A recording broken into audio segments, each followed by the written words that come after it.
আজকে আমরা যে টপিকটি নিয়ে আলোচনা করব সেই টপিকটি হচ্ছে Chandi Mangal Kavya. Welcome to BSSCI। সকলকে অনেক অনেক শুভকামনা।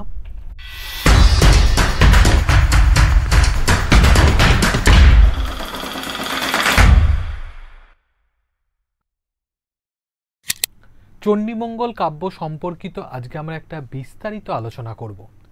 এর মধ্যে চণ্ডীমঙ্গলের বিভিন্ন রকম বৈশিষ্ট্য থাকবে, তার পাশাপাশি চণ্ডীমঙ্গলের যারা রচনাকার তাদের সম্পর্কে আলোচনা থাকবে, এবং অতি অবশ্যই যেটা সব থেকে বেশি যার জন্য তোমরা মুখিয়ে রয়েছ সেটা হচ্ছে এর প্রশ্নোত্তর পর্ব। এই প্রশ্নোত্তর পর্বের মধ্যে চণ্ডীমঙ্গল থেকে যে ধরনের প্রশ্ন আসতে পারে সেগুলো যেমন থাকবে, তার পাশাপাশি বিগত বছরগুলিতে, শুধুমাত্র বছর বলছি না, বছর বললে তো যেন মনে হয় একটা বছর সম্পর্কে বলছি, বিগত বিভিন্ন রকম বছরে যে যে প্রশ্নগুলো এসেছে সেই প্রশ্নগুলো নিয়েও আলোচনা করা হবে। তাই আর কোনো রকম কথা না বাড়িয়ে, তোমাদের ধৈর্যের পরীক্ষা না দিয়ে একদম আজকে আমরা প্রথম যে স্লাইড সেই স্লাইডে চলে যাচ্ছি। দেখো, মঙ্গল কাব্য সম্পর্কে এখানে কিন্তু আলোচনা করা হচ্ছে। তোমাদের অনেকেরই প্রশ্ন আসতে পারে, স্যার প্রথমে তো দেখালেন চণ্ডীমঙ্গল কাব্য নিয়ে আলোচনা করবেন, তাহলে আবার মঙ্গল কাব্য নিয়ে কেন আলোচনা করছেন? যখন আমরা কোনো কিছু জানবো সেই জানাটা যেন আমাদের সম্পূর্ণ হয়।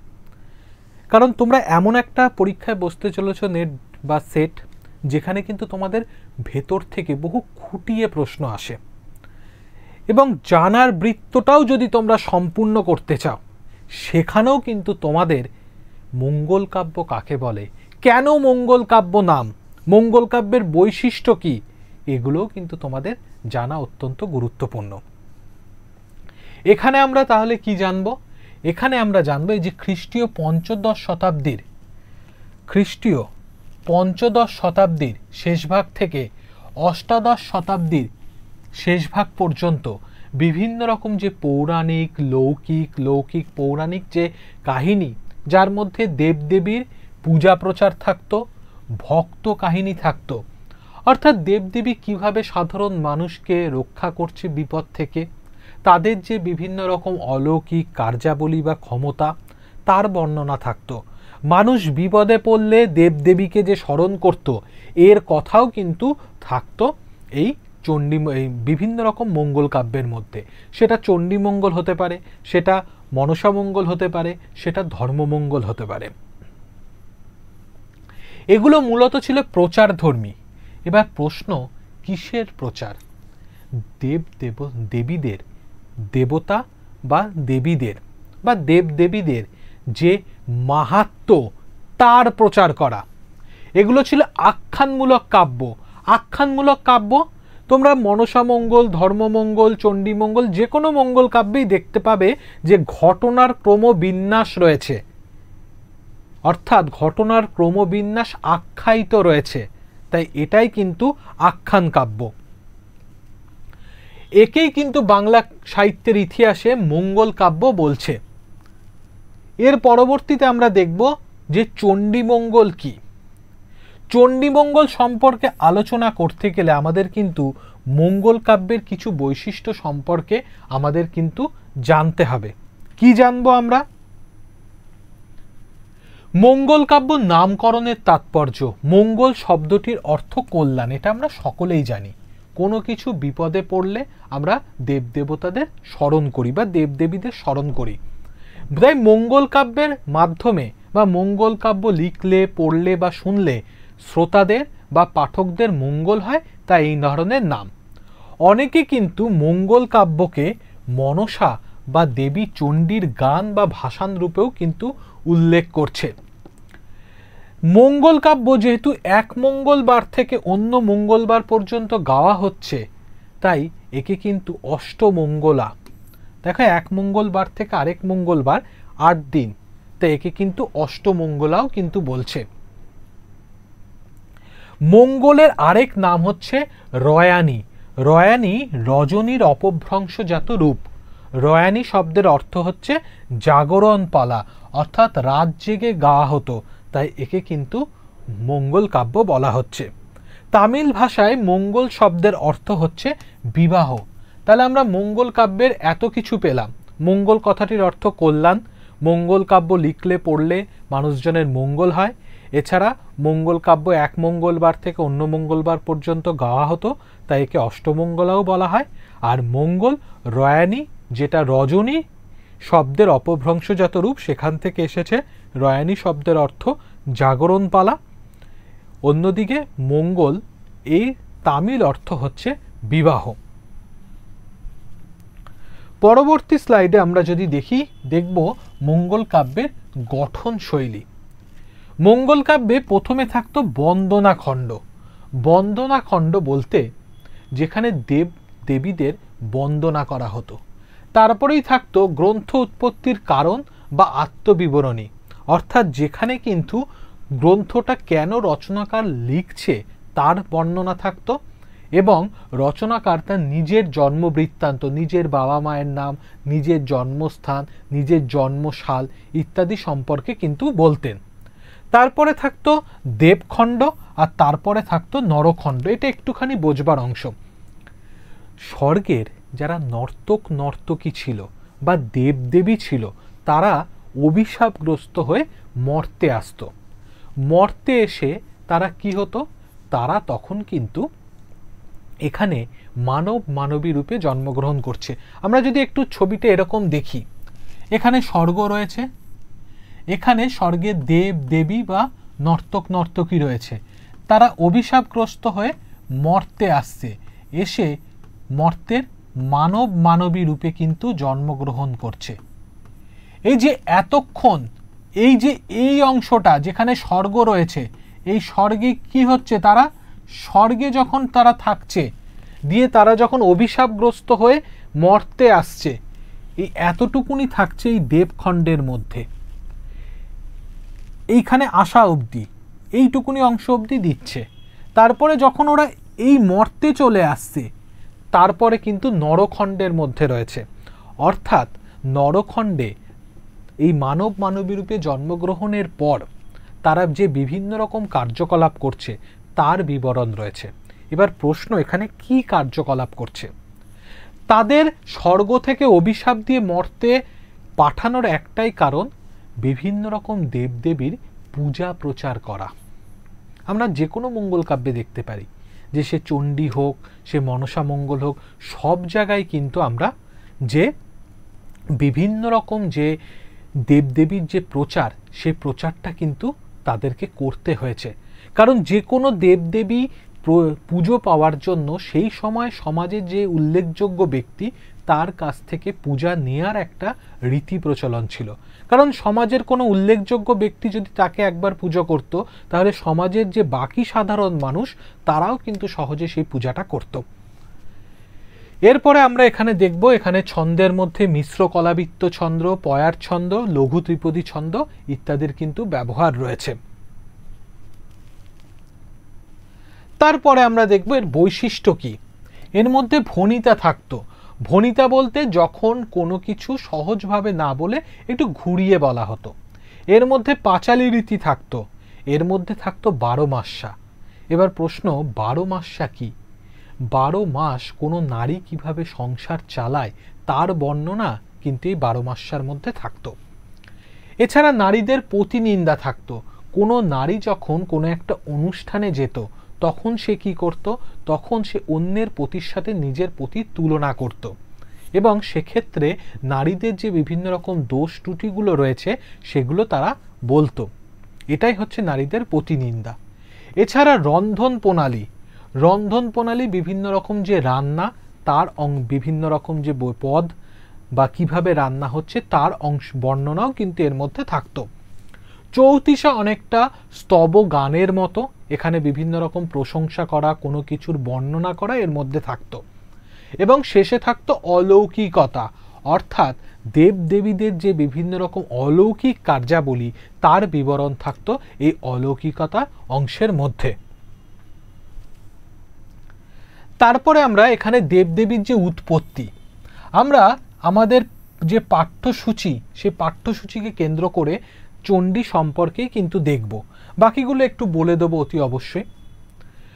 চনষ্টি দেবী, দেবী অম্বিকা, দেবী উমা, মঙ্গলচণ্ডী, এই চারটের সংমিশ্রণ রূপ যেন দেবী চণ্ডী।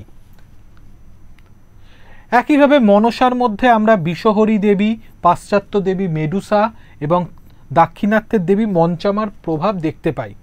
অনেকের মতে এই চনষ্টি, অম্বিকা, উমা, মঙ্গলচণ্ডী এরা সকলেই একই দেবী, সে হচ্ছে চণ্ডী। অর্থাৎ অভিন্নতা কল্পনা করেছে কেউ কেউ, আবার কেউ কেউ বলেছে এই চারজনের প্রভাব এর মধ্যে রয়েছে। ঠিক একইভাবে ধর্ম ঠাকুরের ক্ষেত্রে আমরা বৌদ্ধ দেবতা, সূর্য দেবতা, ডোম দেবতার বিভিন্ন রকম প্রভাব দেখি। আবার কারো কারো মতে এই ধর্ম ঠাকুরই বৌদ্ধ দেবতা, সূর্য দেবতা এবং ডোম দেবতা রূপে পূজিত হতো। এর পরবর্তীতে আমরা সমাজচিত্র, মঙ্গল কাব্যের সমাজচিত্র, এখানে বিভিন্ন রকম সামাজিক সমস্যা ফুটে উঠত, পণপ্রথা, সতীন প্রথার মতো। সেই সময়কার বিভিন্ন রকম সামাজিক অনুষ্ঠান, 6 দিনে যে ষষ্ঠী পুজো হতো বা ঠিকুজি নির্মাণ, অলৌকিকতার মধ্যে বশীকরণ, বিভিন্ন রকম আচার রীতির বৈশিষ্ট্য, কৌলিন্য প্রথা, একজনের বহু যে স্ত্রীকে বিয়ে করতে পারা, মনোরঞ্জনের মধ্যে আমরা পাশা খেলা, পুতুল নাচ, কড়ি খেলা ইত্যাদি দেখতে পাই। আমরা এখানে মনসা মঙ্গল দেখছি, কিন্তু আমাদের টপিক যেহেতু চণ্ডী মঙ্গল, তাই আমরা পরবর্তী যে স্লাইড রয়েছে চণ্ডী মঙ্গল সেখানে চলে যাব। এটাও মনসা মঙ্গলের একটি স্লাইড। চণ্ডী মঙ্গল যে কাব্য রয়েছে, চণ্ডী মঙ্গলের দুটো কাব্য, একটা আখেটিক খণ্ড,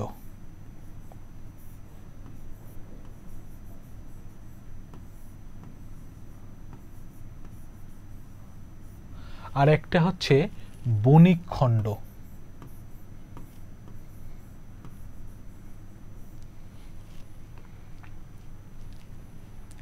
আখেটিক খণ্ডের মধ্যে আমরা দেখি কালকেতু ও ফুল্লরা।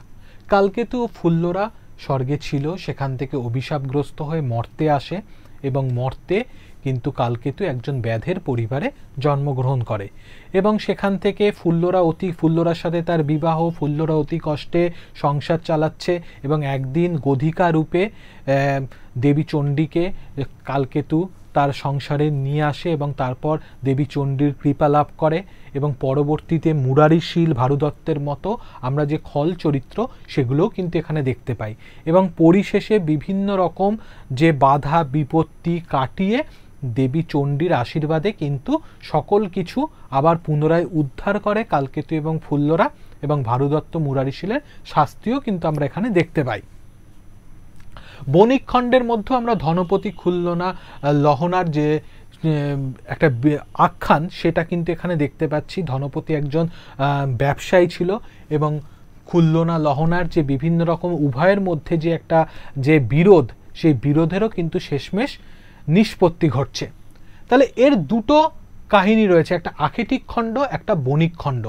তোমাদের কিন্তু এই কাহিনীটা নেট সেটের ক্ষেত্রে একটুখানি খুঁটিয়ে পড়তে হবে, কারণ লাইন তুলে প্রশ্ন দিলে তোমরা কিন্তু তখন পারবে না যদি খুঁটিয়ে না পড়ো। শুধুমাত্র কাহিনী জেনে গেলে কিন্তু হবে না। আমরা মনসা মঙ্গলের আদি কবি জানি কানা হরিদত্তকে, তাহলে চণ্ডী মঙ্গলের আদি কবিকে? চণ্ডী মঙ্গলের আদি কবি হচ্ছে মানিক দত্ত।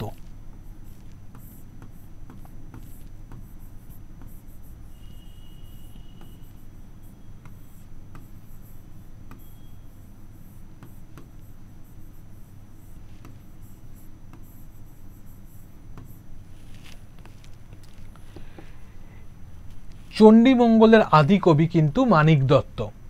এরপর ১৬শ শতাব্দীতে একজন, তিনি হচ্ছেন দ্বিজ মাধব, তার রচনার নাম সারদা মঙ্গল। তিনি সপ্তগ্রামে জন্মগ্রহণ করেন, তার রচনাকাল 1579। তাহলে প্রথমে দেখলাম আদি কবি মানিক দত্ত, তারপরে দেখছি ১৬শ শতাব্দীতে রয়েছে দ্বিজ মাধব, তার রচনার নাম সারদা মঙ্গল। তিনি সপ্তগ্রামে জন্মগ্রহণ করেন এবং তার রচনাকাল 1579 খ্রিস্টাব্দ। এরপরে চণ্ডী মঙ্গলের যিনি উল্লেখযোগ্য রচনাকার ছিলেন, আমি স্টার দিলাম, তিনি হচ্ছেন কবি কঙ্কন মুকুন্দ চক্রবর্তী। তার রচনার নাম চণ্ডীমঙ্গল বা অভয়ামঙ্গল। তিনি কবিকঙ্কন উপাধি পেয়েছিলেন, তাকে উপাধিটা দিয়েছিলেন রঘুনাথ রায়। তার মূল পদবি ছিল চক্রবর্তী। তিনি দামুন্না বা দামিন্না, যেটা বর্তমানে বর্ধমানের অন্তর্গত, সেখানে জন্মগ্রহণ করেছিলেন। তার রচনাকাল 1586 থেকে 1604 সময়ের মধ্যে। তিনি একজন শৈব উপাসক ছিলেন। তার রচনার ভাষা অন্ত মধ্যযুগের ভাষা, এবং এর মধ্যে বা তার রচনার মধ্যে কিন্তু আমরা পয়ার ত্রিপদী অলঙ্কার ছন্দ এবং উৎপ্রেক্ষা শ্লেষ অনুপ্রাস অলঙ্কার কিন্তু দেখতে পাই। তাহলে আমরা এখানে দেখছি কবিকঙ্কন মুকুন্দ চক্রবর্তী। এই কবিকঙ্কন মুকুন্দ চক্রবর্তী কিন্তু একজন উল্লেখযোগ্য বা শ্রেষ্ঠ রচনাকার ছিলেন এই চণ্ডীমঙ্গল কাব্যের মধ্যে। তার আসল যে পদবি সেটি ছিল চক্রবর্তী। তিনি দামুন্না বা দামিন্না গ্রামে জন্মগ্রহণ করেন, যেটা বর্তমানে বর্ধমানের অন্তর্গত। তার যে রচনা, সেই রচনার কিন্তু নাম চণ্ডীমঙ্গল বা অভয়ামঙ্গল। উভয় কিন্তু নাম রয়েছে, চণ্ডীমঙ্গলও রয়েছে, অভয়ামঙ্গলও রয়েছে। এবং 1586 থেকে 1604 মধ্যে তিনি রচনা করেছেন বলে লিপি বিশারদ বা যারা পণ্ডিত ব্যক্তি তাদের কিন্তু এই মতামত তারা প্রকাশ করেন। এরপরে আমরা এখানে তার কাব্যের মধ্যে পয়ার ত্রিপদী ছন্দ, উৎপ্রেক্ষা শ্লেষ অনুপ্রাস যে অলঙ্কার, তার কিন্তু ব্যবহার দেখতে পাই। এছাড়া আমরা দেখেছি যে রঘুনাথ রায় তাকে কিন্তু কবিকঙ্কন উপাধি দিয়েছিলেন। এই প্রশ্নটা কিন্তু খুব আসে যে তাকে কবিকঙ্কন উপাধি কে দিয়েছিলেন। কবিকঙ্কন উপাধি দিয়েছিলেন তাকে রঘুনাথ রায়।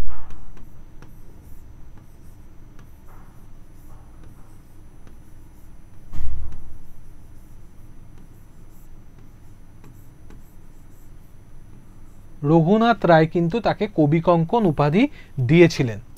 আমরা জানি বাংলা ক্ষেত্রে আমরা প্রাচীন বাংলা, মধ্য বাংলা, আধুনিক বাংলা এগুলো দেখি। মধ্যের মধ্যে আদি অন্ত এই ভাগটাও কিন্তু রয়েছে। কবিকঙ্কন মুকুন্দ চক্রবর্তী তিনি যেই চণ্ডীমঙ্গল বা অভয়ামঙ্গল রচনা করছেন, তার ভাষাটা ছিল অন্ত মধ্যযুগের ভাষা। প্রাচীন যুগ, মধ্যযুগ এবং আধুনিক যুগ। মধ্যযুগের আদিমধ্য এবং শেষের দিকে অর্থাৎ অন্তমধ্য, যখন মধ্যযুগটা শেষ হয়ে আধুনিক যুগে যাবে যাবে করছে, সেই সময়কার ভাষা। এরপরে আমরা দেখি সপ্তদশ শতাব্দীর একজন, তিনি হচ্ছেন দ্বিজ রামদেব। দ্বিজ রামদেব সপ্তদশ শতাব্দীর একজন, তিনি হচ্ছেন দ্বিজ রামদেব।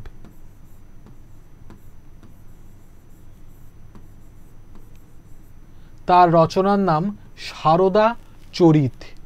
তার রচনার নাম সারদা চরিত। তাহলে আমরা এখানে দেখলাম চণ্ডীমঙ্গলের দুটি অংশ, একটা আখিটিক খণ্ড, একটা বণিক খণ্ড। আখিটিক খণ্ডের মধ্যে কালকেতু ফুল্লরা রয়েছে, আর বণিক খণ্ডের মধ্যে আমরা ধনপতি, খুল্লনা, লহনার এই অংশটুকুনি কিন্তু আমরা দেখতে পাই। এখানে আদি কবি, চণ্ডীমঙ্গলের আদি কবি ছিল মানিক দত্ত। এছাড়া ষোড়শ শতাব্দীর দ্বিজ মাধব, তার রচনার নাম সারদা মঙ্গল। তিনি সপ্তগ্রামে জন্মগ্রহণ করছেন এবং তার রচনাকাল 1579 খ্রিস্টাব্দ। এরপরে আমরা দেখেছিলাম কবিকঙ্কন মুকুন্দ চক্রবর্তীকে। তিনি দামুন্না বা দামিন্না গ্রামে জন্মগ্রহণ করেছিলেন। তার রচনার নাম চণ্ডীমঙ্গল বা অভয়ামঙ্গল। তার রচনাকাল আমরা এখানে দেখেছিলাম 1586 থেকে 1604 মধ্যে। তিনি একজন নিজে কিন্তু, তিনি বলতেন মুকুন্দ চক্রবর্তী, তিনি নিজে কিন্তু একজন শৈব উপাসক ছিল, শিবের উপাসক ছিল। তার রচনার মধ্যে আমরা পয়া ত্রিপদী ছন্দ, উৎপ্রেক্ষা শ্লেষ অনুপ্রাস এই ধরনের অলঙ্কারও কিন্তু দেখতে পাই। তার পদবি ছিল চক্রবর্তী। সপ্তদশ শতাব্দীতে আমরা দেখি এরপর দ্বিজ রামদেবকে। তার রচনার নাম সারদা চরিত। তার রচনার নাম সারদা চরিত। তাহলে এই হলো মোটামুটি চণ্ডীমঙ্গলের উল্লেখযোগ্য যারা রচনাকার তাদের। তার মধ্যে কিন্তু সবথেকে উল্লেখযোগ্য কবিকঙ্কন মুকুন্দ চক্রবর্তী। এনার সম্পর্কে কিন্তু বিস্তারিত পড়তে হবে। তাহলে বাদবাকিদের সম্পর্কে তাদের রচনার নাম, তারা কোথায় জন্মেছেন, তাদের যদি কোনো জন্ম পরিচয় পেয়ে থাকি সেটা পড়তে হবে, এবং যদি কোনো উল্লেখযোগ্য বৈশিষ্ট্য থাকে সেটা। কিন্তু কবিকঙ্কন মুকুন্দ চক্রবর্তীর ক্ষেত্রে আমাদের কিন্তু খুঁটিয়ে পড়তে হবে, ইনক্লুডিং ওনার যে রচনা সেটিও। নেট সেটের ক্ষেত্রে। এবার যদি বলি যে এসএলএসটির ক্ষেত্রে, তাহলে কারণ তোমাদের মধ্যে অনেকেই এসএলএসটিরও প্রিপারেশান নিচ্ছ, এসএলএসটির ক্ষেত্রে মুকুন্দ চক্রবর্তীর যে রচনা সেটি খুঁটিয়ে না পড়লেও হবে, কিন্তু তার সম্পর্কিত তার জন্মবৃত্তান্ত, জন্মবিবরণী, তিনি কত সালে জন্মেছেন, তার উল্লেখযোগ্য বিভিন্ন রকম যে কার্য, যে বিভিন্ন রকম বৈশিষ্ট্য, কার পৃষ্ঠপোষকতায় তিনি রচনা করছেন, কে তাকে সাহায্য করেছে, এই সকল জিনিস জানতে হবে। আর বাদবাকি যারা গৌণ রচনাকার রয়েছেন মুকুন্দ চক্রবর্তী ছাড়া, তাদের সম্পর্কে, তাদের জন্মবৃত্তান্ত, তারা কি রচনা করেছেন, এগুলো একটু জানতে হবে। এবার আমরা এই যে শারদামঙ্গল, চণ্ডীমঙ্গলের ক্ষেত্রে একজন রচনা করছেন অষ্টাদশ শতাব্দীর কবি, তার নাম হচ্ছে মুক্তারাম সেন। আরেকজন রচনা করছেন, তার নাম হচ্ছে রামানন্দ জ্যোতি। এটা অতিরিক্ত তথ্য হিসাবে তোমরা মনে রাখতে পারো। এরপর আমরা যেটা আলোচনা করব সেটা হচ্ছে প্রশ্ন উত্তর পর্ব বা PYQ, previous years question. Previous years question এর মধ্যে বিগত বছরগুলিতে যে যে প্রশ্ন রয়েছে সেটাও থাকবে। তোমরা অতি অবশ্যই ক্লাস কেমন লাগছে সে সম্পর্কে কমেন্ট করতে থাকো, এবং যখন প্রশ্নোত্তর পর্ব আলোচনা করব তখন কিন্তু অতি অবশ্যই তোমরা কিন্তু কমেন্ট করবে, কমেন্ট করে জানাবে তোমরা তোমাদের ক্লাস কেমন লাগছে, তোমাদের উত্তর কি, এবং শেষে তো আমি উত্তর বলেই দেব। এই ধরনের ক্লাস পেতে তোমরা ডেসক্রিপশন লিঙ্কে দেওয়া হোয়াটসঅ্যাপ যে গ্রুপ রয়েছে তাতে জয়েন করতে পারো, এবং যে চ্যানেলটিতে তোমরা ভিডিওটি দেখতে পাচ্ছ, যে ইউটিউব চ্যানেলটিতে, সেই ইউটিউব চ্যানেলটিও তোমরা সাবস্ক্রাইব করে রাখতে পারো। যাই হোক, আমরা প্রশ্নোত্তর পর্বে চলে যাচ্ছি। আজকের প্রথম প্রশ্ন, কবি কঙ্কন মুকুন্দ চক্রবর্তী কর্তৃক রচিত কাব্যটির নাম কি? এটা একদম সহজ একটা প্রশ্ন, সকলেই জানো, চণ্ডীমঙ্গল। এর মধ্যে আর কিছু সময় দিয়ে আর কোনো ব্যাপার নেই, আমরা আস্তে আস্তে সহজ থেকে একটু কঠিনের দিকে যাব। 2 নম্বর প্রশ্ন, মুকুন্দ চক্রবর্তীর পিতার নাম কি? এই যে একটু আগে যেটা বলছিলাম, মুকুন্দ চক্রবর্তী সম্পর্কে সবটা জানতে হবে, তার জন্ম পরিচয়, জন্ম বৃত্তান্ত, কত সালে জন্মেছেন, তার পিতামাতার নাম কি, ইত্যাদি।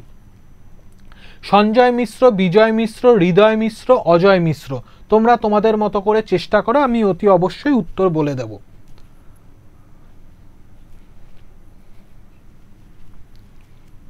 এর সঠিক উত্তর হবে অপশান সি, হৃদয় মিশ্র। অপশান সি, হৃদয় মিশ্র।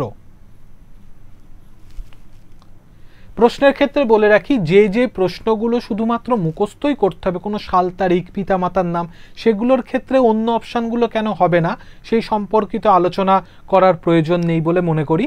কিন্তু যে কিছু এমন কিছু প্রশ্ন আছে যে প্রশ্নগুলোর ক্ষেত্রে কনফিউশন হতে পারে, যে স্যার বি বলল বা সি বলল, তাহলে অন্য অপশানগুলো কেন হবে না, সেই কেনর কারণও যতখানি পারি চেষ্টা করে তোমাদেরকে জানানোর চেষ্টা করব। 3 নম্বর, মুকুন্দ চক্রবর্তীর পিতা যে উপাধি ধারণ করেছিলেন, বুদ্ধরাজ খান, বুদ্ধরাজ মিশ্র, গুণীরাজ খান, গুণীরাজ মিশ্র। এটা তোমরা আশা করি পারবে। দেখো, আমি আগে একটু ওনার আগের কোয়েশ্চেনটা দেখাই। হৃদয় মিশ্র, তাহলে এখানে মিশ্র আছে কার কার মধ্যে? এই দুটোর মধ্যে মিশ্র আছে, এই দুটোর মধ্যে খান আছে, তাহলে এই দুটো হবে না। বুদ্ধরাজ মিশ্র না গুণীরাজ মিশ্র, এই দুটোর মধ্যে হতে পারে।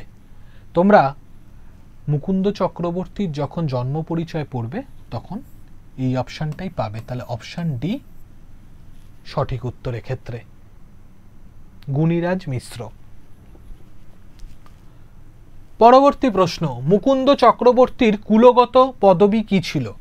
কুলগত পদবী কি ছিল? একটু আগেই তোমরা পড়লে হৃদয় মিশ্র তার পিতার নাম, তাহলে মিশ্র ছিল, অপশন সি।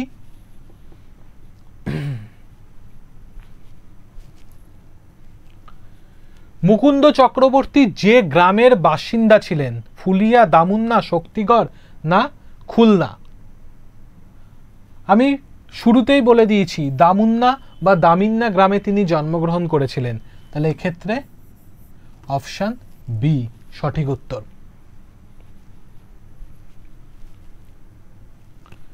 তারপর দামুন্নায় থাকাকালীন কবির ডিহিদার কে ছিলেন?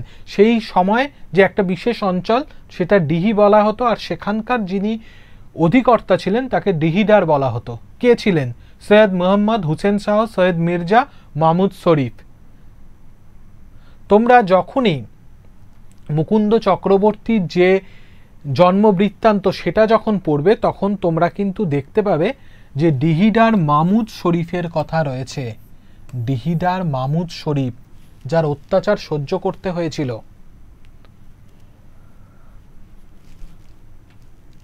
পরবর্তী প্রশ্ন দেখো, দামুন্না ত্যাগ করে কবি যে জমিদারের কাছে আশ্রয় পান। কারণ মুকুন্দ চক্রবর্তী মাহমুদ শরীফের অত্যাচারে সেখান থেকে পালিয়ে যায় এবং সেখান থেকে পালিয়ে গিয়ে তিনি কিন্তু একজন জমিদারের কাছে আশ্রয় নিয়েছিলেন। কে?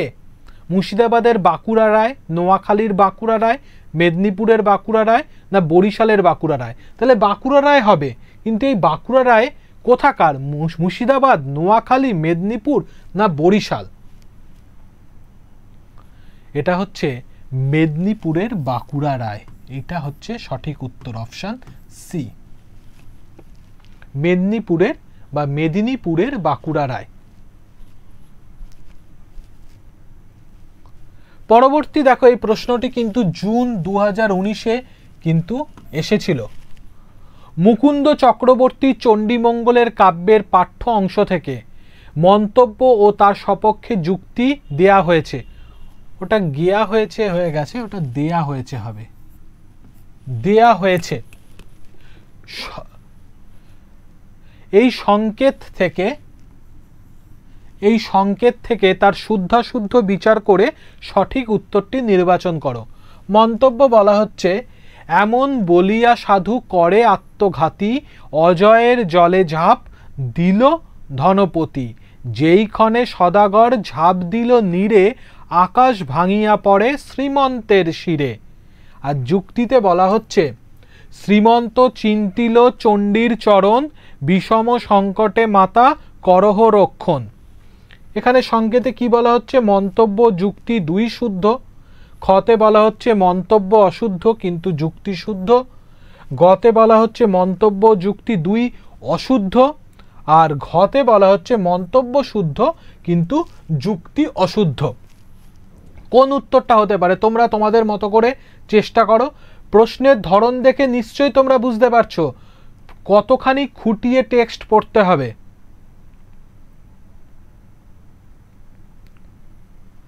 এক্ষেত্রে সঠিক উত্তর হবে খ। খ হচ্ছে সঠিক উত্তর। মন্তব্য অশুদ্ধ কিন্তু যুক্তি শুদ্ধ।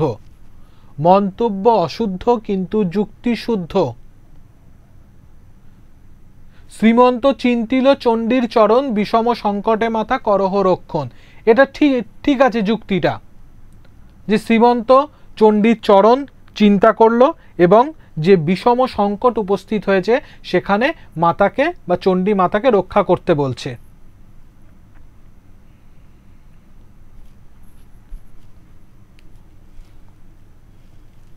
পরবর্তী প্রশ্ন দেখো, মুকুন্দ চক্রবর্তী কর্তৃক রচিত চণ্ডীমঙ্গলের নাম এর মধ্যে কোনটা?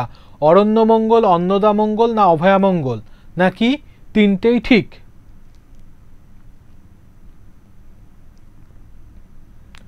আমরা শুরুতেই বলেছিলাম তার কাব্যের আরেকটি নাম চণ্ডীমঙ্গলের পাশাপাশি অভয়ামঙ্গল। তাহলে এর সঠিক উত্তর কিন্তু সি, অভয়ামঙ্গল।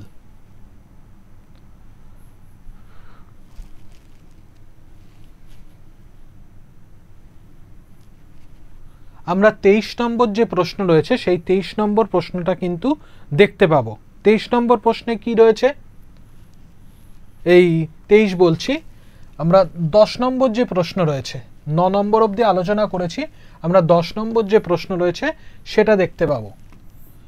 মুকুন্দ চক্রবর্তীর অভয়ামঙ্গল রচিত হয় কবে? দ্বাদশ শতাব্দীর শেষার্ধে, চতুর্দশ শতাব্দীর শেষার্ধে, ষোড়শ শতাব্দীর শেষার্ধে না অষ্টাদশ শতাব্দীর শেষার্ধে? দেখো, দ্বাদশ তো কখনোই হতে পারে না, কারণ সেই সময় অন্ধকার যুগ আরম্ভ হবে, কারণ অন্ধকার যুগ প্রায় 150 বছর মতো চলেছিল ইখতিয়ার উদ্দিন বিন বখতিয়ার খুলজি 1200 ওই সময়কাল, তখন কিন্তু আক্রমণ করছে, একটা অরাজকতা চলছে সেই সময়। তারপর তাহলে এটা হচ্ছে না। চতুর্দশ শতাব্দীতেও এটাও নয়, অষ্টাদশ শতাব্দী শাক্ত পদাবলীর যুগ। এবার চতুর্দশ শতাব্দী কেন হচ্ছে না? এই সময়টায় জন্মগ্রহণের একটা ব্যাপার রয়েছে। মুকুন্দ চক্রবর্তী রচনাকালকে মোটামুটি আমরা যখন প্রথম পেজ দেখলাম 1486 বা তার পরবর্তী সময় বলছে। মূল যে মতবাদটা গ্রহণ করা হয় সেটা হচ্ছে সি, ষোড়শ শতাব্দীর শেষার্ধ। অপশন সি, ষোড়শ শতাব্দীর শেষার্ধ।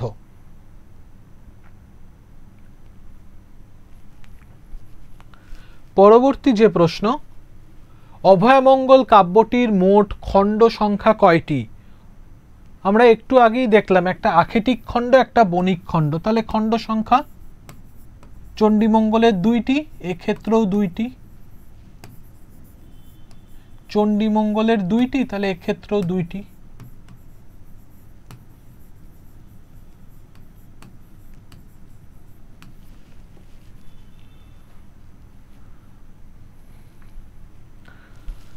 পরবর্তী প্রশ্ন আমরা দেখছি, অভয়ামঙ্গলের প্রথম খণ্ডটির নাম কি? কালকেতুর আখ্যান, ফুল্লরার আখ্যান, ধনপতির আখ্যান না খুল্লনার আখ্যান? তোমরা তোমাদের মতো করে উত্তর দেওয়ার চেষ্টা করো।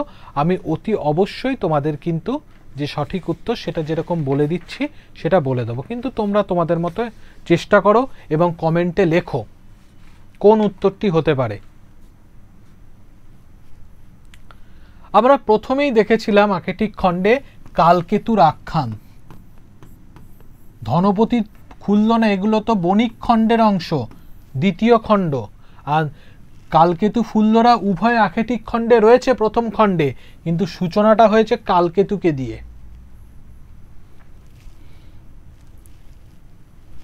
দেখো এই প্রশ্নটিও প্রিভিয়াস ইয়ার্স কোয়েশ্চেন 2019-এ এসেছে। কিন্তু কি বলছে, কবি কঙ্কনের চণ্ডীমঙ্গল কাব্যে ধনপতির নৌকা ডোবানোর জন্য চণ্ডীর যার সাহায্য নিয়েছিলেন তিনি কে?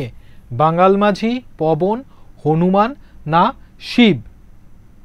পবনদেব হাওয়া দিয়েছিল তাই নৌকোটা ডুবেছিল, তাই এখানে পবন।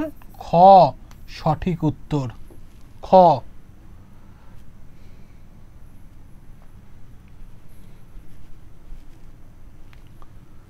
পরবর্তী প্রশ্ন, অভয়ামঙ্গলের দ্বিতীয় খণ্ডটির নাম কি? অভয়ামঙ্গলের দ্বিতীয় খণ্ডটির নাম কি? এগুলো সব আখেটিক খণ্ডে আছে, এগুলো সব আখেটিক খণ্ডে আছে, তাই এই দুটো হবে না। ধনপতিকে দিয়ে শুরু হয়েছিল, খুলনাকে বা খুল্লনাকে দিয়ে কিন্তু নয়। তাহলে এখানে সঠিক উত্তর অপশন সি, অপশন সি কিন্তু সঠিক উত্তর।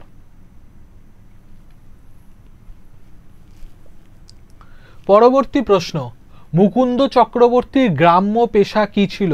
ব্যবসা, চাষবাস, যজমানি না গুরুগিরি? যজমানি বলতে কোনো পুরোহিত যখন তার নির্দিষ্ট যে বাড়ি রয়েছে সেই বাড়িতে গিয়ে সে পূজা আর্চা করা, অর্থাৎ একটা মাসোয়ারার একটা ব্যাপার, যে প্রতি মাসে আমি পুজো করব এবং সেখান থেকে আমি একটা অর্থ উপার্জন করব, এটা হচ্ছে যজমানি করা।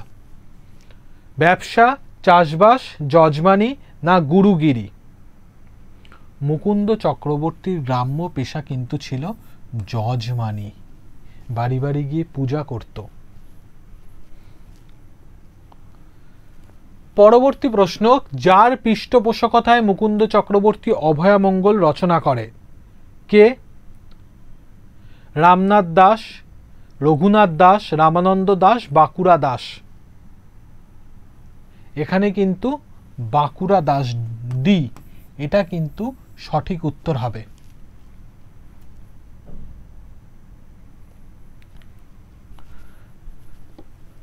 এই ধরনের তথ্যধর্মী প্রশ্নগুলো তোমাদের কিন্তু একটু মনে রাখতে হবে।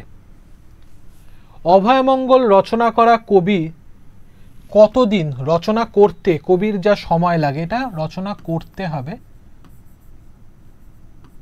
করতে কতদিন সময় লাগে? 9 বছর, 11 বছর, 13 বছর, 15 বছর। কবির সময় লেগেছিল 9 বছর। 9 বছর কিন্তু সময় লেগেছিল। দেখো এটিও কিন্তু প্রিভিয়াস ইয়ার্স প্রশ্ন, ডিসেম্বর 2021-এ এসেছিল। কবি কঙ্কন মুকুন্দ চক্রবর্তীর চণ্ডীমঙ্গলের বণিক খণ্ডে চণ্ডীর আদেশে মগরা নদীর সঙ্গে যে সকল নদ নদী মিলিত হয়েছিল সেগুলির নাম নিচে দেওয়া হলো। প্রশ্ন শুনে নিশ্চয়ই বুঝতে পারছো কতখানি খুঁটিয়ে তোমাদেরকে পড়তে হবে, তবেই কিন্তু উত্তর দিতে পারবে। চন্দ্রভাগা, গোমতী, দামোদর বা দামোদর, অজয়, শিলাই। এবার ক্রমটা কিন্তু তোমাদেরকে সাজাতে হবে, ঠিক ক্রমটা। 18 নম্বর প্রশ্নের উত্তর তোমরা তোমাদের মতো দেওয়ার চেষ্টা করো, আমি অতি অবশ্যই বলে দেব। কমেন্টে লেখো কোন উত্তরটা হতে পারে।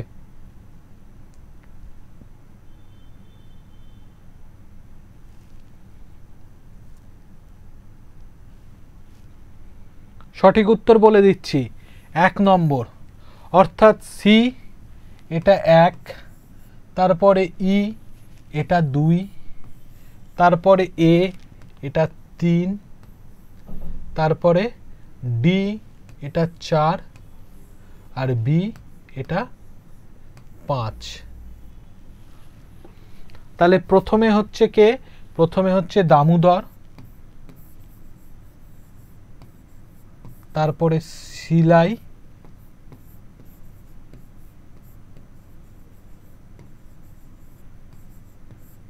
তারপরে চন্দ্রভাগা,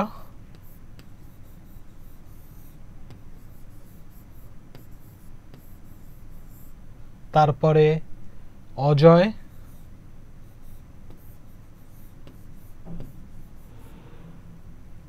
তারপরে গোমতী।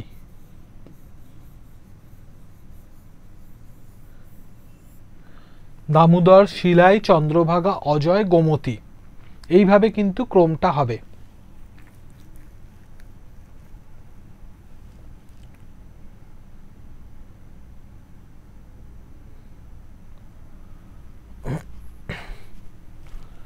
পরবর্তী প্রশ্ন, বিশ্বকর্মা কলিঙ্গ নগর নির্মাণ করেন যার নির্দেশে?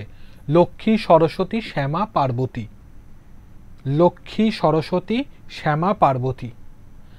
দেখো চণ্ডীমঙ্গল, চণ্ডীমঙ্গলের মধ্যে আমরা কিন্তু দেবী চণ্ডীর কথা পাই, যার সাথে উমা বা পার্বতীর মিল রয়েছে।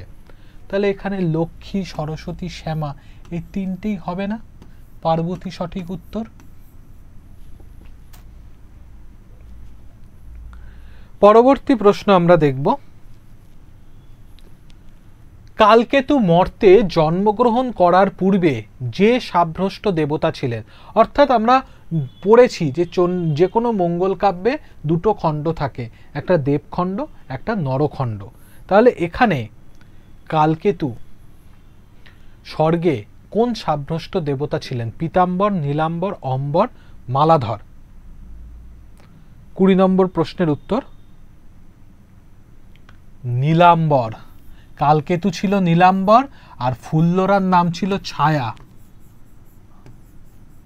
ফুল্লরা ছিল ছায়া।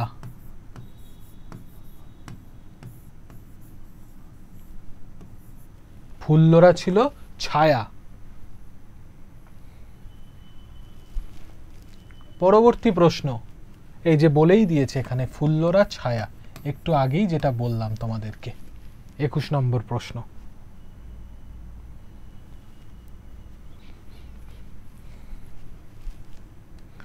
পরবর্তী প্রশ্ন, কালকেতুর পিতার নাম কি ছিল? কালকেতুর পিতার নাম কি ছিল? ধর্মকেতু, কর্মকেতু, বৃষকেতু, ভানুকেতু। কালকেতুর পিতার নাম, এটা তোমাদের অতি অবশ্যই মুখস্থ করতে হবে, ধর্মকেতু। ধর্মকেতু ছিল কালকেতুর পিতার নাম।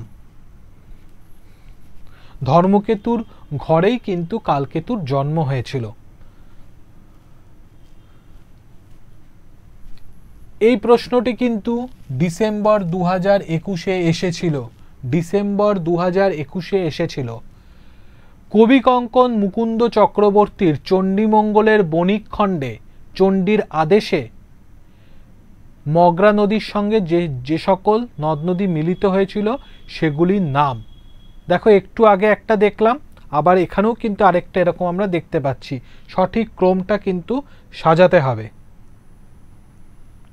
তোমরা তোমাদের মতো চেষ্টা করো। বরুণা, ভগবতী, বিপাশা, সরজু, দ্বারকেশ্বর।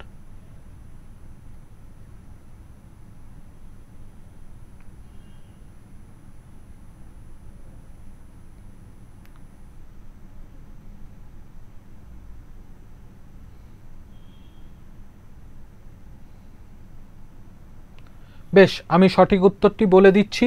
সঠিক উত্তর হচ্ছে অপশন 2, বিইসিএডি। বিইসিএডি। ভগবতী 1 নম্বর, দ্বারকেশ্বর 2 নম্বর, বিপাশা 3 নম্বর, বরুণা 4 নম্বর এবং সরজু 5 নম্বর। তাহলে কেমন হবে? ভগবতী,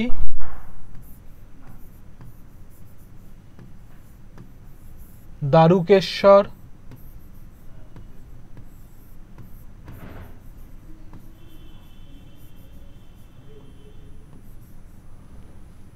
বিপাশা,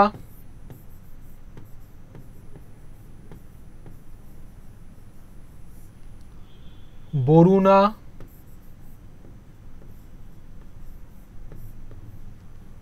এবং শেষে থাকছে সরজু।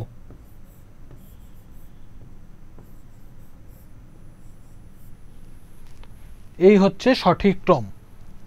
ভগবতীর ভটা একটুখানি বড় করে দিই, তাহলে বুঝতে সুবিধা হবে।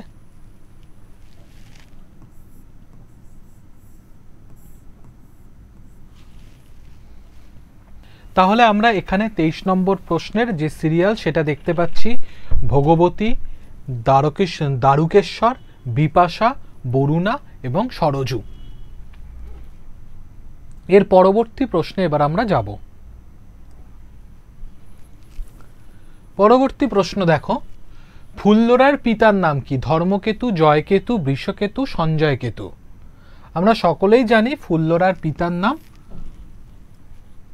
এখানে ধর্মকেতু যেটা বলা হচ্ছে, সেই ধর্মকেতু কিন্তু 24 নম্বর যে প্রশ্ন তার উত্তর। তোমাদের ধর্মকেতু যার যার মনে হচ্ছে, অনেকেরই মনে হতে পারে ধর্মকেতু কিন্তু ছিল, এখানে একটুখানি ভুল হয়ে গেছে। ধর্মকেতু কিন্তু কালকেতুর পিতা। তাহলে এটা হচ্ছে না। তাহলে এই তিনটের মধ্যে কোনো একটা উত্তর, জয়কেতু, বৃষকেতু, সঞ্জয়কেতু। সঞ্জয়কেতু হচ্ছে ফুল্লরার পিতা, অপশন ডি। কারণ ধর্মকেতু অনেকের এই নামটার সাথে কনফিউশন হয়। ধর্মকেতু ছিল কালকেতুর পিতা।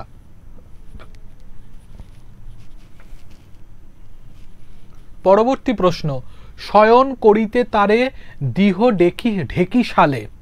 শয়ন করিতে তারে দিহ ঢেকি সালে, এখানে কার সম্পর্কে বলা হয়েছে?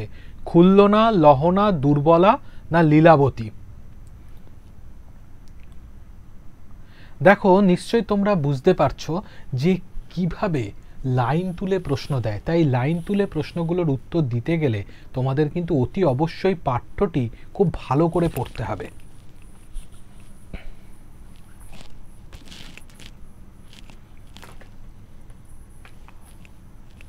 এর সঠিক উত্তর হবে খুল্লনা। খুল্লনা হচ্ছে এর সঠিক উত্তর। পরবর্তী প্রশ্ন দেখো, যে মাসের শুরু থেকেই ফুল্লরার 12 মাসা শুরু হয়েছে। 12 মাসা মানেই হচ্ছে 12টা মাস। 12টা মাস ফুল্লরা কিভাবে সংসার চালায় সেই বর্ণনায় কিন্তু এই 12 মাসার মধ্যে থাকতো।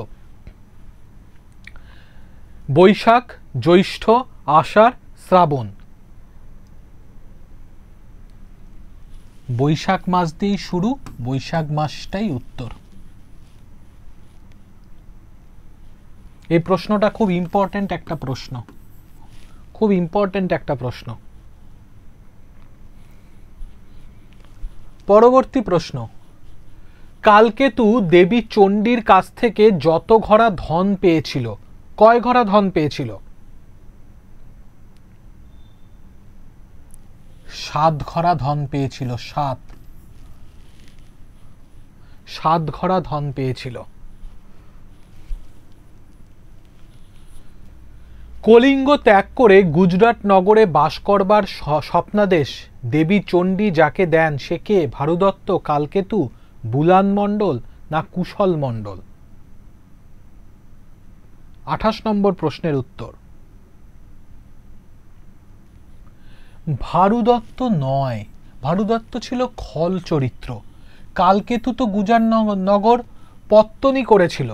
কুশল মণ্ডল বলে কোনো চরিত্র আমরা সেভাবে পাইনি। বুলান মণ্ডল, অপশন সি, বুলান মণ্ডল।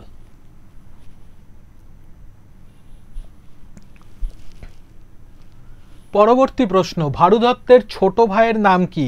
হরিদত্ত, জয়দত্ত, ধনপতি দত্ত না শিবা দত্ত? 29 নম্বর প্রশ্নের উত্তর 29 নম্বর প্রশ্নের উত্তর হরিদত্ত, জয়দত্ত, ধনপতি দত্ত না শিবা দত্ত? তোমরা তোমাদের মতো করে উত্তর দেওয়ার চেষ্টা করো এবং অতি অবশ্যই কমেন্ট করো কোন উত্তর হতে পারে।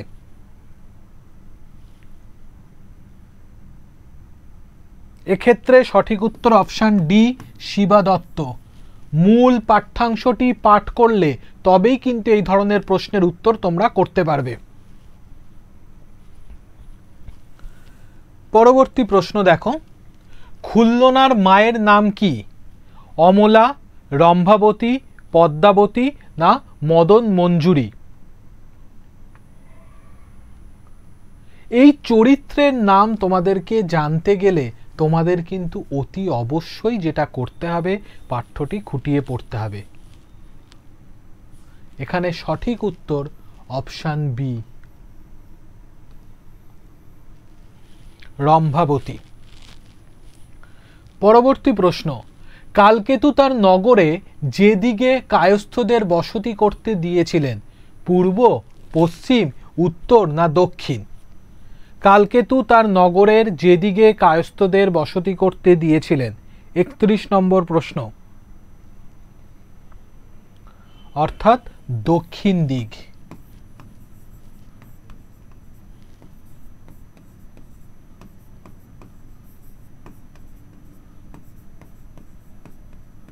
এই দিকটায়। এবার প্রশ্ন, স্যার এটা আমরা তো দক্ষিণ দিক জানি, আপনার আবার একে দেখানোর কি দরকার ছিল? একটুখানি কেন সেটা বলি। তোমাদের এরকম অনেক জনার থেকে প্রশ্ন এসেছে যে স্যার সাল তারিখ মনে থাকে না, তারপর স্যার ঘটনাগুলো, কাহিনীগুলো না ঠিকভাবে, চরিত্রগুলো মনে থাকে না। দেখো, যে প্রশ্নটার আলোচনা করলাম, একটুখানি চোখ বন্ধ করে ভাবো। দেখো প্রশ্নটার এই ছবির অংশটুকুনি তোমাদের কিন্তু খুব সহজভাবে চোখ বন্ধ করে ভাবলেও তোমাদের মনে থেকে যাচ্ছে। আসলে আমাদের চোখ যা বা যেটা দেখে সেটা খুব সুন্দরভাবে মনে রাখে। তোমরা যে কোনো কিছু, ধরো একটা সাল তারিখ 1740, তুমি নিজে লিখে এটা মনে রাখার চেষ্টা করলে দেখবে এটা কিন্তু তোমার ভালো করে মনে থাকবে, তোমার কিন্তু ভালো করে মনে থাকবে। যখনই কোনো কাহিনী হচ্ছে সেই কাহিনীগুলোকে তীর চিহ্ন দিয়ে এইভাবে পরপর সাজিয়ে নাও। এগুলো সাহায্য করবে তোমাদের ক্রমবিন্যাসের ক্ষেত্রে। যখন ক্রমবিন্যাস তোমরা করবে, অনেকেরই ক্রমবিন্যাস বিভিন্ন ক্লাসে দেখি কমেন্ট করে ছাত্রছাত্রীরা, স্যার ক্রমবিন্যাস করতে গেলে ভয় লাগে, মনে থাকে না, গুলিয়ে যায়। এই পদ্ধতিটা ইউজ করো, পরপর সাজিয়ে। যত বেশি লেখার প্র্যাকটিস করবে, আমি এই লেখা বলছি না যে পৃষ্ঠার পর পৃষ্ঠা নোটস লেখো, কিন্তু এইভাবে লেখার একটা অভ্যাস তৈরি করো। এইভাবে ছকের আকারে সালগুলো লেখো, সালগুলো মনে রাখো এইভাবে, একটা সাল, তার পরের 2 বছর পর কি ঘটলো, তার পরের 3 বছর পর কি ঘটলো, তার পরের 5 বছর পর কি ঘটলো, এইভাবে গল্পের আকারে মনে রাখার চেষ্টা করো। তারপরে যদিও ভুললে আমি আমার 100% দেব, তারপরে পরীক্ষা কেমন হবে সেটা তো অনেকটা প্রশ্নপত্র কেমন হচ্ছে, সেই দিন আমার শরীর কেমন থাকছে, আনুষঙ্গিক অনেক কিছুর উপর নির্ভর করছে, কিন্তু আমি আমার তরফ থেকে তো 100%টা দিতেই পারি। যাই হোক, পরবর্তী যে প্রশ্ন রয়েছে সেই প্রশ্নে যাচ্ছি।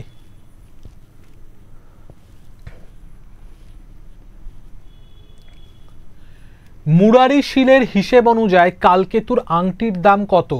অষ্টগণ আড়াই বুড়ি, অষ্টপণ 5 গন্ডা, সপ্তঘরা ধন, সপ্তকোটি টঙ্কা। 32 নম্বর প্রশ্ন। দেখো, সপ্তঘরা ধন তো কখনোই হবে না, কারণ এটাই তো দেবী চণ্ডীর থেকে পেয়েছিল। সপ্তকোটি টঙ্কা, মুরারি শীল ছিল একজন ধূর্ত বণিক, সে চেয়েছিল কালকেতুকে ঠকাতে, দাম কম দিতে। দেবী চণ্ডীর নির্দেশে ভয় পেয়ে তখন সে কালকেতুকে ঠিকঠাক দাম দিতে চায়। সপ্তকোটি টঙ্কা সে অনেক দাম, সে তো প্রথমে ঠকাতে চেয়েছিল, তাহলে সেটা কখনোই হবে না। তাহলে এ আর বি এর মধ্যে হতে পারে, এখানে বিটাই সঠিক উত্তর, অষ্টপণ 5 গন্ডা। 32 নম্বর, অষ্টপণ 5 গন্ডা। পরবর্তী প্রশ্ন দেখো, দেবী চণ্ডী খুল্লনাকে ছলনা করার জন্য যা বেশ ধারণ করেছিলেন, যা বেশ ধারণ করেছিলেন 33-এরটা।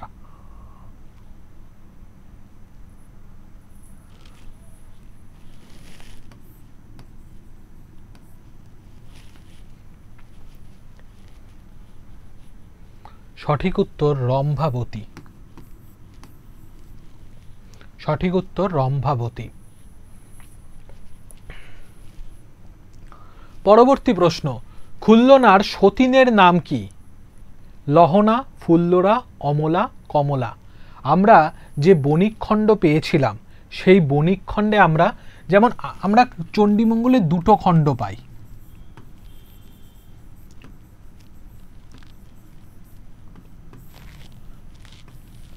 একটা আকেটিক খণ্ড যার মধ্যে ছিল কালকেতু ফুল্লরা,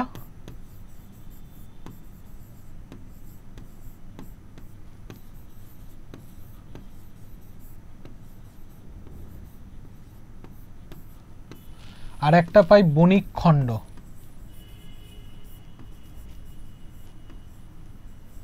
যার মধ্যে ছিল ধনপতি, লহনা আর খুল্লনা। ধনপতি, লহনা আর খুল্লনা। তাহলে আমরা বুঝতেই পারছি যে এক্ষেত্রে লহনা সঠিক উত্তর, অপশন এ সঠিক উত্তর। এ, এই যে লহনা রয়েছে।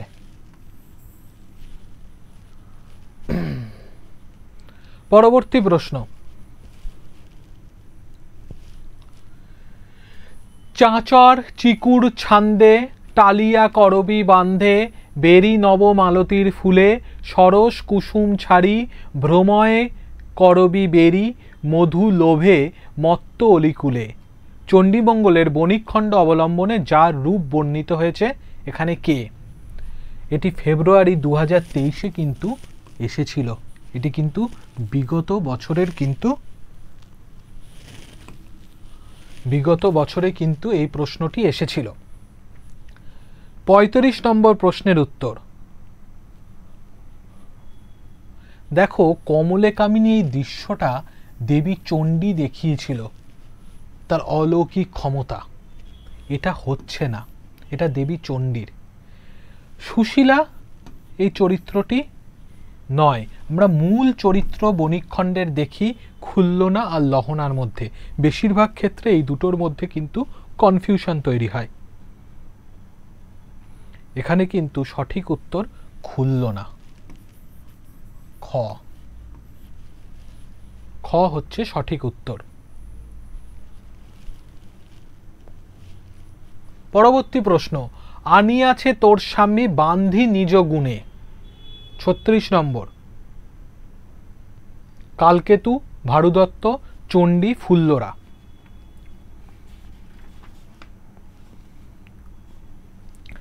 এই প্রসঙ্গটা একটুখানি বলি। দেবী কালকেতু কিন্তু শাপভ্রষ্ট হয়ে একজন কোথায় জন্মেছিল? একজন ব্যাধের ঘরে, এবং সে এতই উল্লেখযোগ্য একজন শিকারী ছিল যাকে দেখে বনের পশুরা পর্যন্ত ভয় পেত।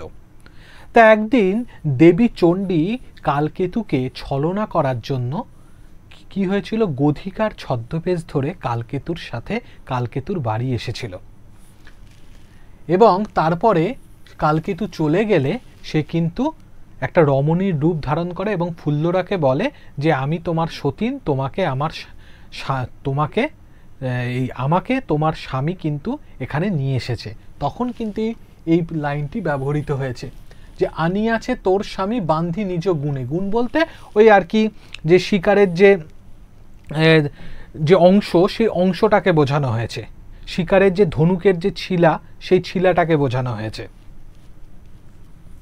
আনিয়াছে তোর স্বামী বান্ধি নিজ গুণে, অর্থাৎ যে তোর স্বামী এখানে আমাকে নিয়ে এসেছে। আসলে সবটাই তো দেবী চণ্ডীর কি ছলনা। তাহলে এখানে সঠিক উত্তর কিন্তু সি। পরবর্তী প্রশ্ন, কালকেতু ও ফুল্লরার বিবাহের ঘটক ছিলেন যিনি, তিনি কে? নিমাই পণ্ডিত, বুলান মণ্ডল, মুরারিশীল না সোমাই পণ্ডিত? কে ছিল?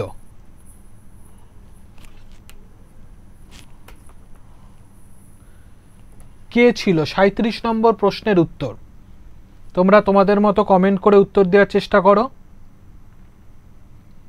মুরারিশীল তো নয়, কারণ এ ছিল একজন বণিক। ঘটকের মধ্যে তখনকার দিনে পণ্ডিত বলবার একটা রিয়াজ ছিল। তাহলে এখান থেকে বুলান মণ্ডল বাদ যাচ্ছে, পড়ে থাকছে নিমাই পণ্ডিত, সোমাই পণ্ডিত। এই দুইয়ের মধ্যে সোমাই পণ্ডিতটাই কিন্তু উত্তর হবে। অপশন ডি, সোমাই পণ্ডিত। পরবর্তী প্রশ্ন, সীমন্ত মর্তে জন্মগ্রহণের পূর্বে স্বর্গের যে অভিব্যক্তি দেবতা ছিলেন, আমরা জানি প্রত্যেকেই কিন্তু কি হয়েছিল, প্রত্যেকেই কিন্তু শাপগ্রস্ত হয়ে মর্তে এসেছিল। নীলাম্বর, পীতাম্বর, মালাধর, বসুন্ধর। নীলাম্বর তো ছিল কালকেতু, নীলাম্বর ছিল কালকেতু।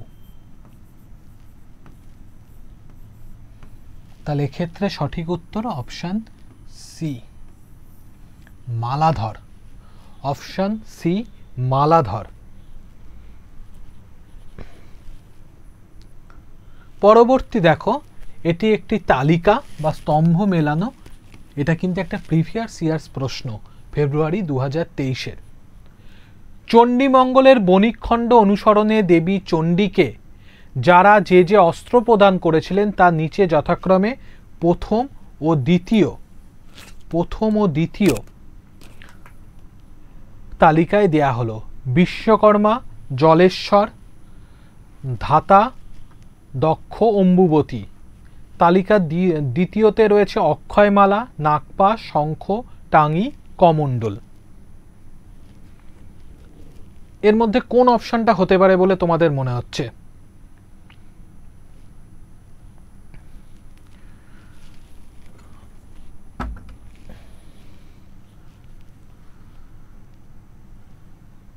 আমি সঠিক উত্তর অতি অবশ্যই বলে দেব। এর সঠিক উত্তর হবে 1 নম্বর, অর্থাৎ বিশ্বকর্মা দিয়েছিল কি? বিশ্বকর্মা দিয়েছিল 4 নম্বর টাঙ্গি। এই যে ক 4 খ 3, তার মানে জলেশ্বর দিয়েছিল শঙ্খ, জলেশ্বর দিয়েছিল শঙ্খ। গ 5 নাম্বার, অর্থাৎ ধাতা দিয়েছিল কমণ্ডল, ধাতা দিয়েছিল কমণ্ডল।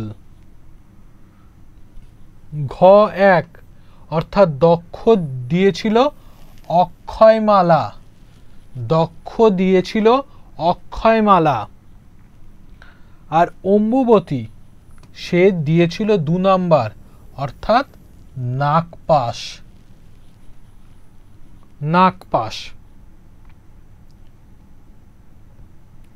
এরপর আমরা পরবর্তী যে প্রশ্ন সেই প্রশ্নে যাব।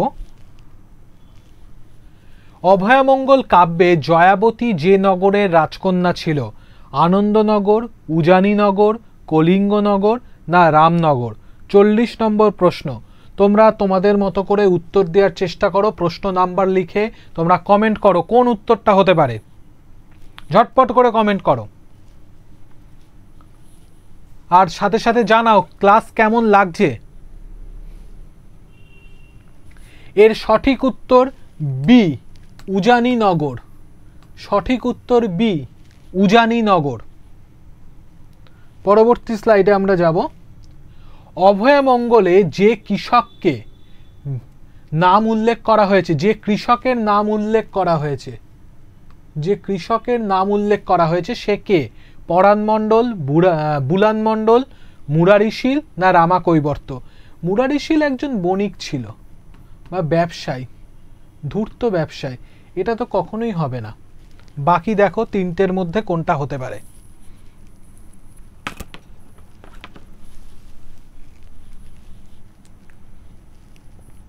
একচল্লিশ নম্বর প্রশ্নের উত্তর। সঠিক উত্তর বুলান মণ্ডল। রামাকৈবর্তকে আমরা বঙ্কিমচন্দ্রের রচনায় পাই। রামাকৈবর্ত, বুলান মণ্ডল সঠিক উত্তর। পরবর্তী প্রশ্ন দেখো, এটিও কিন্তু ফেব্রুয়ারি 2023 সেই পরীক্ষায় কিন্তু এসেছিল। ফেব্রুয়ারি 2023 এই পরীক্ষায় কিন্তু এসেছিল। চণ্ডীমঙ্গল কাব্যের বণিকখণ্ড অনুসরণে শ্রীপতির বিদ্যাভ্যাস প্রসঙ্গে কয়েকটি গ্রন্থের উল্লেখ করা আছে। এখানে ক্রম সাজাতে হবে। কিভাবে এসেছে নামগুলো? রত্নাবলী, বাসবদত্তা, মেঘদূত, কামশাস্ত্র দীপিকা, কাদম্বরী। 42 নম্বর প্রশ্নের উত্তর।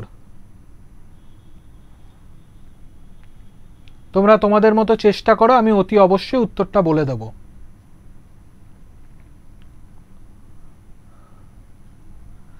সঠিক উত্তর 3 নম্বর। 3 নম্বর হচ্ছে সঠিক উত্তর। CAEBD, CAEBD। সি মেঘদূত 1 নম্বর, তারপর রত্নাবলী, তারপর কাদম্বরী,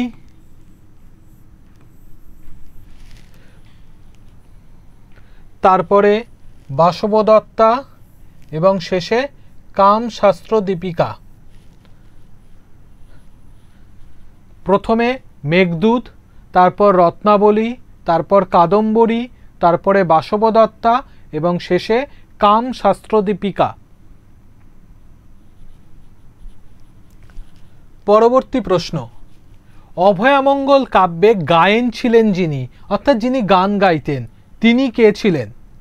ভরত, প্রণব, প্রবীর না প্রসাদ? উত্তর দেওয়ার চেষ্টা করো।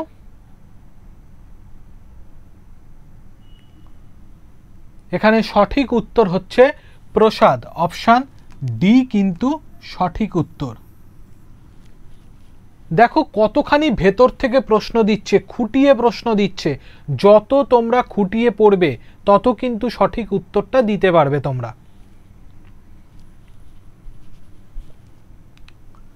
পরবর্তী প্রশ্ন। অভয়ামঙ্গলে ফুল্লরার যে হাটে যাওয়ার উল্লেখ আছে, হরিহাট, বিষ্ণুহাট, গোলাহাট, গোলকহাট? 44 নম্বর প্রশ্নের উত্তর।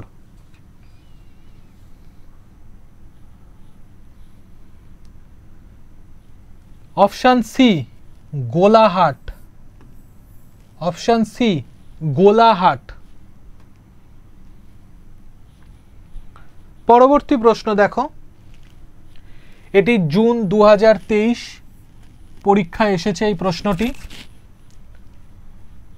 কবিকঙ্কন মুকুন্দের চণ্ডীমঙ্গল অনুসরণে নিচে কয়েকটি শুদ্ধ অশুদ্ধ মন্তব্য দেয়া হলো।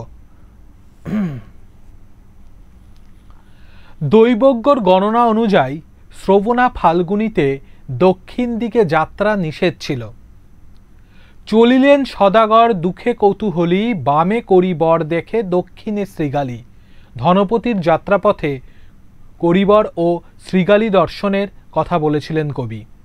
জিনিয়া রবির ছটা, কপালে সিন্দুর ফোঁটা, অধর জিনিয়া জবা ফুল।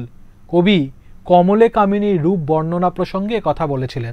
আমরা জানি কমলে কামিনী হচ্ছে দেবী চণ্ডী, যে অলৌকিক দৃশ্য দেখিয়েছিল।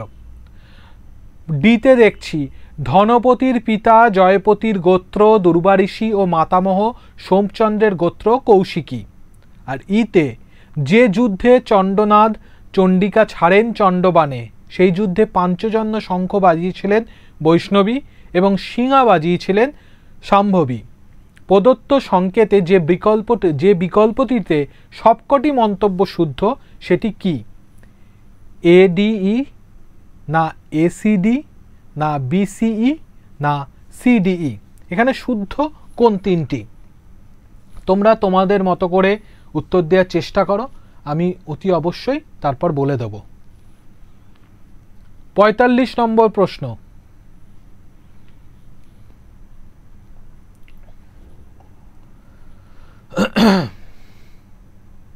চেষ্টা করো উত্তর দেওয়ার, অতি অবশ্যই চেষ্টা করো।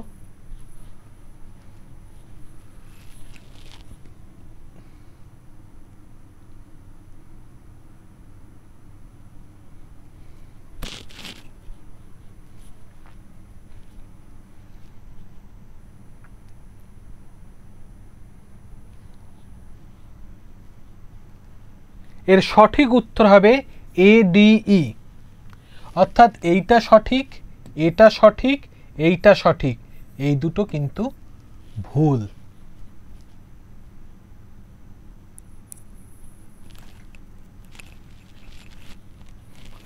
পরবর্তী প্রশ্ন দেখো। অভয়ামঙ্গলে ধনপতি ও খুল্লনার বিবাহে ঘটক ছিলেন জনার্দন পণ্ডিত, নিমাই পণ্ডিত, রামাই পণ্ডিত, সোমাই পণ্ডিত। ওটা কিন্তু এর আগে যে সোমাই পণ্ডিত, এটা কিন্তু কালকেতু ফুল্লরার মধ্যে রয়েছে, তোমরা কিন্তু কেউ গুলিয়ে ফেলো না, এটা রয়েছে কালকেতু ফুল্লরার মধ্যে।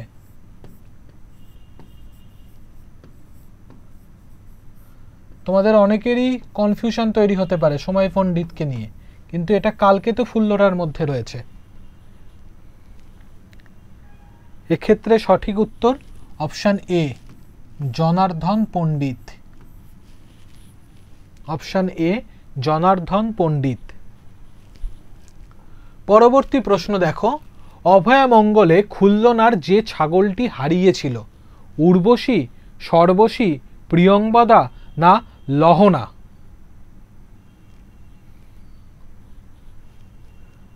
লহনা তো নয়, ধনপতি খুল্লনা লহনা এটা একটা চরিত্র, নারী চরিত্র। প্রিয়ংবদাও একটা নারী চরিত্র, উর্বশীও তাই। এখানে সঠিক উত্তর সর্বশী।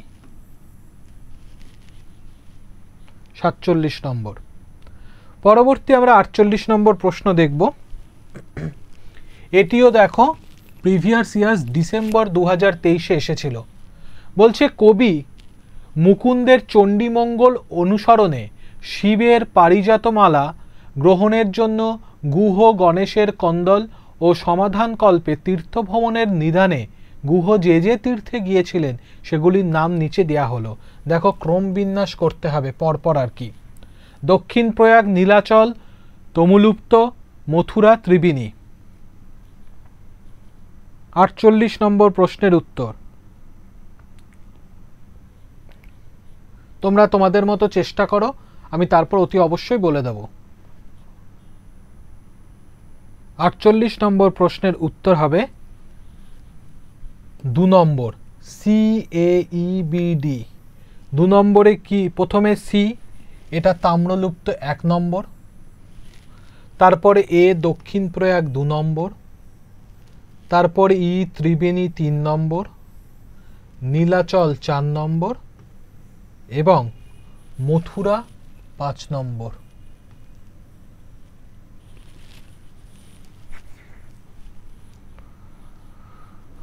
তাহলে দেখতে পাচ্ছ এই ক্রম বিন্যাসগুলো তোমাদের জানতে গেলে তোমাদের কতখানি খুঁটিয়ে পড়তে হবে, তবে কিন্তু ক্রমবিন্যাসগুলো তোমরা পারবে, নয়তো পারবে না কিন্তু।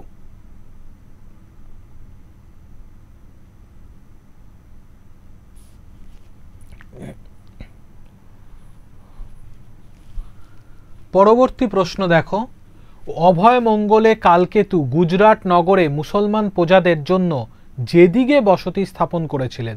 মুসলমান প্রজাদের জন্য, এর আগে আমরা দেখেছিলাম কায়স্থদের জন্য দক্ষিণ দিকে, এবার মুসলমান প্রজাদের কোন দিকে? 49 নম্বর প্রশ্ন, পশ্চিম দিকে। পশ্চিম দিকে, এই দিকটায় পশ্চিম দিকে, উত্তর দক্ষিণ পূর্ব আর এটা পশ্চিম, পশ্চিম দিকে।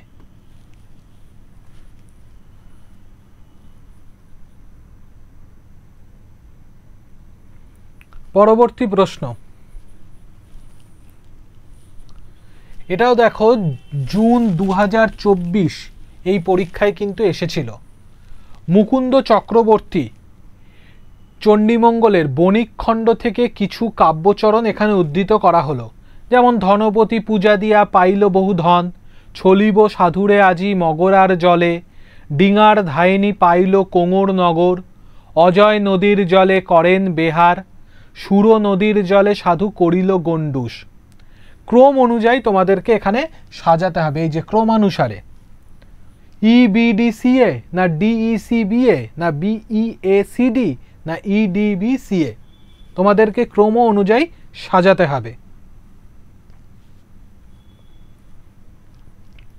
তোমরা চেষ্টা করো, আমি অতি অবশ্যই তারপর বলে দেব। বেশ, আমি বলে দিচ্ছি এবার। এর সঠিক উত্তর হবে 2 নাম্বার, অর্থাৎ ডি, এটা 1 নাম্বার,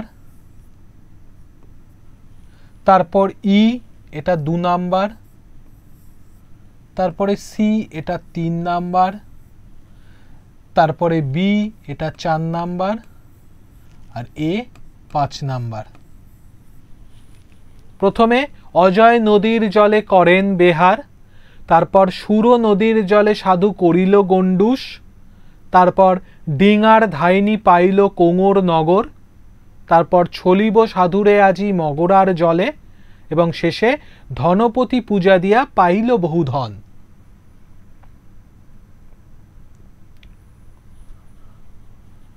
আমরা আজকের ক্লাসের শেষ যে প্রশ্ন, সেই প্রশ্নে এবার যাব।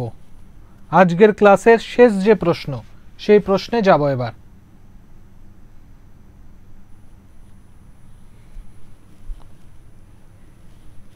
চণ্ডীমঙ্গলের শেষ খণ্ডের নাম কি? আকেটিক খণ্ড, বণিক খণ্ড, শিকার খণ্ড না যুদ্ধখণ্ড? দেখো, শিকার খণ্ড, যুদ্ধখণ্ড বলে কোনো খণ্ডের নাম আমরা কিন্তু চণ্ডীমঙ্গলে পাই না। আমরা চণ্ডীমঙ্গলে 2টো খণ্ডই দেখেছি, একটা আকেটিক খণ্ড, একটা বণিক খণ্ড। আকেটিক খণ্ডের মধ্যে কালকেতু ফুল্লরা ছিল, আর বণিক খণ্ডের মধ্যে ধনপতি, লহনা, খুল্লনা, এদের এইসব চরিত্রগুলো ছিল। তাহলে এখানে চণ্ডীমঙ্গলে প্রথমে আমরা দেখেছি কালকেতু ফুল্লরার কথা, যেটি আকেটিক খণ্ডের মধ্যে ছিল, এবং শেষে দেখেছি ধনপতি, লহনা, খুল্লনার কথা, যেটি কিন্তু বণিক খণ্ডের মধ্যে ছিল। তাহলে শেষ খণ্ডের নাম বণিক খণ্ড।